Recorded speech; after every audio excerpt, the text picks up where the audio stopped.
The year 1926, Northwest Houston, in the Cypress area. Something inhabiting the woods there was either a Bigfoot or a giant footed cannibalistic Indian. And we'll go into the details here on the Adventure Guide. Hey everyone, this is Ken, and a few years ago, I was at Old Town Spring at the little Dutch store there that sells the homemade candies and homemade fudges. And just outside the door were two older gentlemen, and we began talking about Old Town Spring and how it was haunted, and they were telling me different stories and different buildings and what had happened at each of them. And then they told me a story that they were told as children that took place just outside of Spring over at Telge Park, which was once the Burnett Farm or the Burnett Homestead. According to them, their father's friend was a man named Louis Telge, and Telge Park and Telge Road are named after his family, but that Louis's mother used to bake bread, and when she did, the aroma would leach out into the woods and alert whatever this thing was dwelling out there. Back in the mid-1800s, there was a tribe that lived there that was very friendly. However, they were cannibalistic. Their name was the Akokisa. However, all the tribes in southeast Texas and southern Louisiana practiced cannibalism. Around 1870, the tribe's numbers had dwindled down to just 24 members, and by 1890, they had just completely vanished. They were gone. Or were they? Now, jumping forward to the 1910s, as we had talked about earlier, that when Mrs. Telge was baking bread, that the aroma would go out into the woods and alert what was ever dwelling there. Now, on one certain day, she had baked some bread, and she had taken a single loaf and placed it out on the back porch. And when she went to retrieve it that night, it was gone. And this began a custom of her baking bread, and when she did, she would leave a single loaf out on the back porch for whoever was taking it. Now, whoever was taking it was obviously coming from the creek, because every single time they would leave a catfish in its place. And this is also how we know that it wasn't just an animal taking the bread. Now, they never saw this elusive soul. The only thing they knew about him was that he had gigantic feet.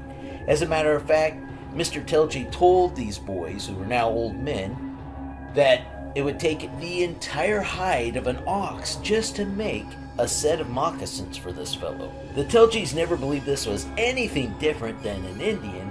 However, other people in the area had seen these large, hairy wild men out in the forest, which fit the description of a Bigfoot. Now, the Telge family desperately wanted to get a glimpse of this thing, and they would hide and do all sorts of things to try and get a glimpse of it. However, it was just impossible. Whenever they would turn their back, eventually the loaf would be gone and there would be the catfish. Now, even though they'd never seen this thing or had contact with it, they had learned to become fond of him, and they even had developed affection towards this thing. He was like an unseen member of the family. However, this peaceful exchange of bread for fish was about to come to an abrupt end. It just so happened that on one night in 1926, it was around the time that Houdini had died, Mrs. Telge had walked out onto the back porch in the dark all by herself. And when she got out there, she looked over to the gifting area and noticed that the loaf of bread was still there. And so she went over and put her hands on it before this thing had taken it.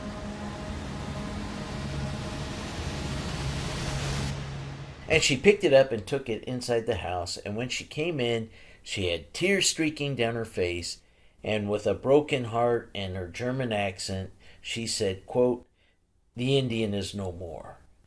It's interesting to note that this leaving of food in exchange for a gift is actually a practice used in the field by Bigfoot hunters, and it's called gifting. In fact, there was this farmer who lived on a large farm, and on the backside of his farm was a forested area. And he would go back there and hunt off and on. Well, one night while he was laying in bed, he kept hearing these trees snap over and over in the woods, and it was fairly terrifying. The next morning he got up, he went into the woods to see what had caused this sound, and there was a straight line of broken trees. And he said it made an obvious boundary mark, that on one side of the boundary was his, and on the other side in the forest was theirs. However, this farmer had to get to the other side to go hunting and to maintain his land. So he began leaving gifts of food out at the boundary line. And one day he lost a goat. It had wandered off into the woods. He had to go into the woods to retrieve it. So he jumped on his ATV, he took off, he went past the boundary. He jumped off of his ATV, went into the woods, began looking for the goat. He couldn't find it. So he came back, and when he did, he found 3 turkeys with their necks broken sitting on the seat of his ATV. It was an obvious gift left behind by whatever these things were in the woods. It's remarkable how similar his experience was to what had happened on the Telge farm. Of course, I have no idea if this story is true or just a folk tale of the area. However, it was fairly interesting and I just wanted to share it with you. Alright guys, that's going to do it for this episode. Until next time, we're off on another adventure. God bless.